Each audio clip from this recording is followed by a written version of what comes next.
Star Mahesh బాబుతో Trivikram cinema ఆగిపోయింది. లేదంటే మళ్ళీ కొత్త కథతో మొదలవుతుంది. రెండో బ్రేక్ తర్వాత మూడో షెడ్యూల్ కి ఛాన్స్ ఎంత?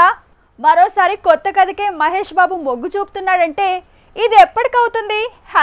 సర్కారు వారి పాట విషయంలో మహేష్ బాబు అంచనాలు తారుమారయ్యాయి. అప్పటి నుంచి ఎవరే కథ చెప్పినా బైండెడ్ స్క్రిప్ట్ ఉంటే తప్ప సినిమాలు చేయకూడదనుకుంటున్నాడట. అందుకే త్రివిక్రమ్తో మూడోసారి మూవీకి కమిట్ అయి రెండోసారి కూడా ఆ ప్రాజెక్టుకి బ్రేక్ లేశాడు.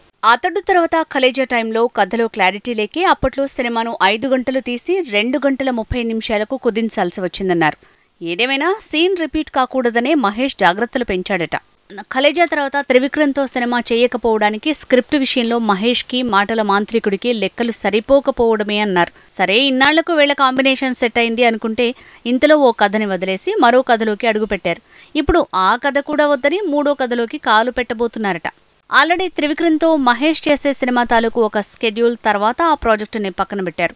కొత్త కథతో కొత్త స్కెడ్యూల్ షూటింగ్ చేశారు.